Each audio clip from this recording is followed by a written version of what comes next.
think you have what it takes to keep a crested gecko at home?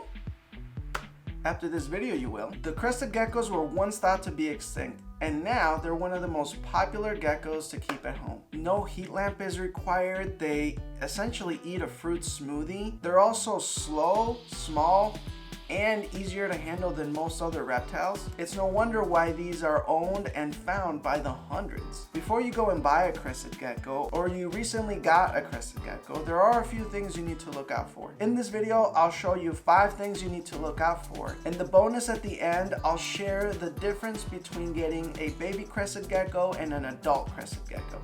But without further ado, let's jump into the video.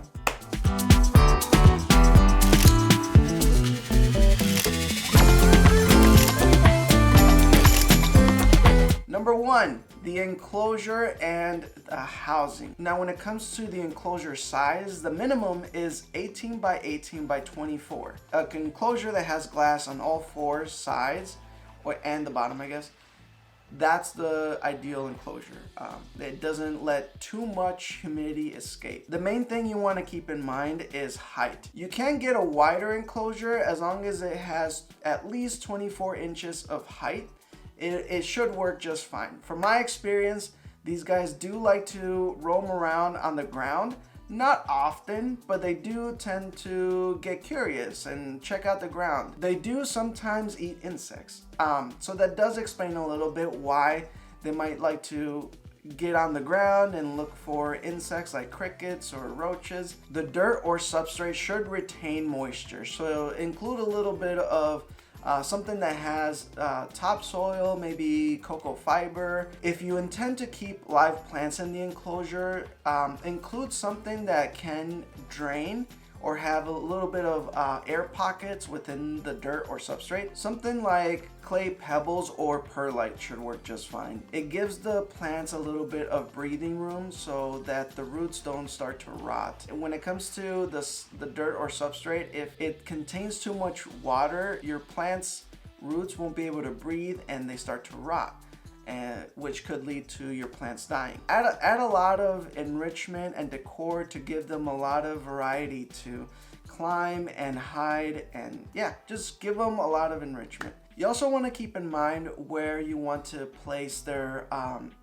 bottle cap or their little cup for their smoothies or whatever you're going to feed them, and maybe another one for their water dish. So yeah, just keep that in mind when you're building their enclosure. Number 2, lighting, temperature, and humidity. Room temperature is ideal for them, somewhere between 72 degrees to 78 degrees Fahrenheit. That's the ideal setup, and that can vary within the enclosure depending on how you set it up and the amount of space you have, right? You can play around with it. From my experience, I do add a heat lamp, but I give my crested geckos a ton of space. The enclosure I have for them is 48 by 48 by 36. So they have a lot of space to escape the heat. So if you do end up getting a heat lamp, make sure you give them enough space to get away from the heat. One, either decide not to add heat, or if you do, make sure you give them enough space to find their ideal resting spot. I just gave them enough space and the heat to give them the option to go wherever they want.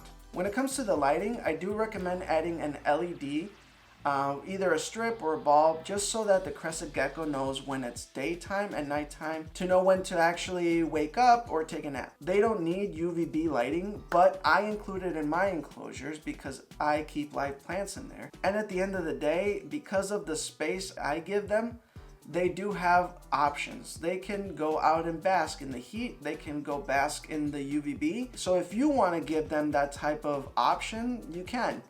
But they don't need heating and they don't need UVB. That's optional.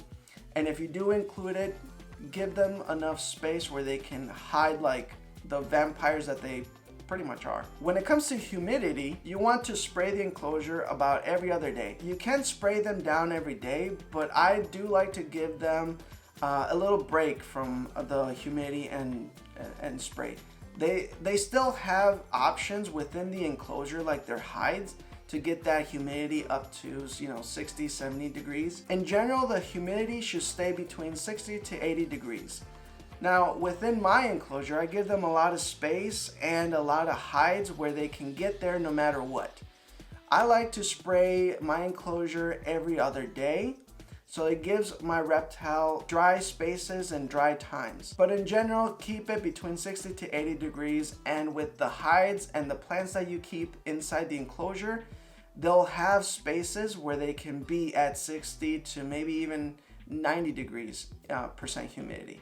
So just give them those options. You can go every day, but going every other day works as well. Number 3, the diet and nutrition. Now this is the main reason why these guys make such incredible pets. It's a powdered food that you can get pretty much anywhere. You can buy either Repashy or Pangea, or you can get ZoomMed. This powder diet is available pretty much anywhere. You can find it at reptile shows, online, on Amazon. To get the powder diet is pretty easy. Once you get it, you pretty much mix the powder with water, so it has a consistency like ketchup, and then you add that to a bottle cap or a little cup and place it in their enclosure.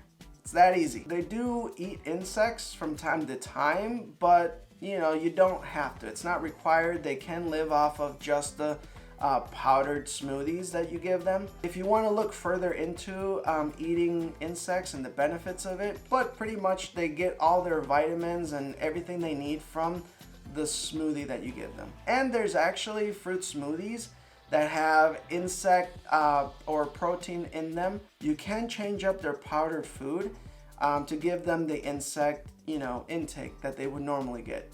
So yeah, you have plenty of options here.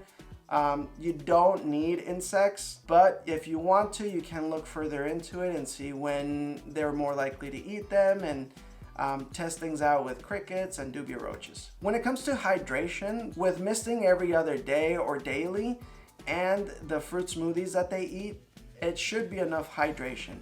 But you can leave an extra bottle cap or a dish somewhere where they can reach and, you know, drink water from. They're more likely to drink from droplets from the misting and get their hydration mainly from the fruit smoothie that you give them. If you do want to keep that peace of mind and just offer it, there's no harm in doing it. Number 4 are common health issues.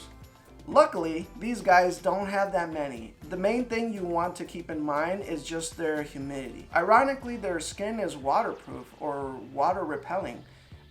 So when you spray them, it doesn't soak into their skin. I like to give them options for that reason, so they can self-regulate and get into spots where they can either get the hydration or they can get the dryness that they need to shed their skin properly. Just, you know, they're animals, they have instincts. Just give them those options where they can do it themselves and they can take care of themselves. Now you know how to take care of a crested gecko. You get a vertical enclosure, you set them up properly, and now you know how to hydrate them, you know how to give them options, and you know how to feed them. The bonus is the difference between a small baby gecko and a bigger adult gecko. Which one should you get? The difference between the two is that the young baby crested gecko is going to be a lot more defensive or flighty because it's brand new to the world. It's experiencing everything for the first time. For a baby crested gecko, you want to do it's a little bit more hands-on. You want to play music so it doesn't fear, you know, loud noises. You want to make sure every single time you're putting your hand in front of it and lifting its chin so it climbs onto you and it feels like it has more options to get away. And when it comes to feeding, it's gonna maybe go through food strikes, so you want to have a bit more hands-on when it comes to their feeding. Dab a little bit of the smoothie onto their nose. Once it starts licking, add a couple more, you know, drops onto the nose. Once it's done, you know, feeding off of your drops, then it'll just either look away or start walking a different direction. The pros are that it's more rewarding seeing a baby crested gecko grow up from your care. The cons is you have to be more hands-on for sure. When it comes to an adult crested gecko, it might already just be too late. The pros is that it might already be well handled, so it's okay with you, grabbing it from the top. So just keep that in mind when it comes to an adult gecko is already fully cooked. Geckos live somewhere between 15 to 20 years. So depending on your situation, maybe you want them for a short time, that would make more sense to get an adult crested gecko. But if you're thinking of a long-term pet, maybe a baby crested gecko would be the better choice. It all depends on your situation. If you would like to see a video of me building a crested gecko enclosure, put it in the comments below. Thank you for hitting the subscribe button, because I know you will, because it's free and it helps out the channel. Thank you for watching. I'll see you in the next video.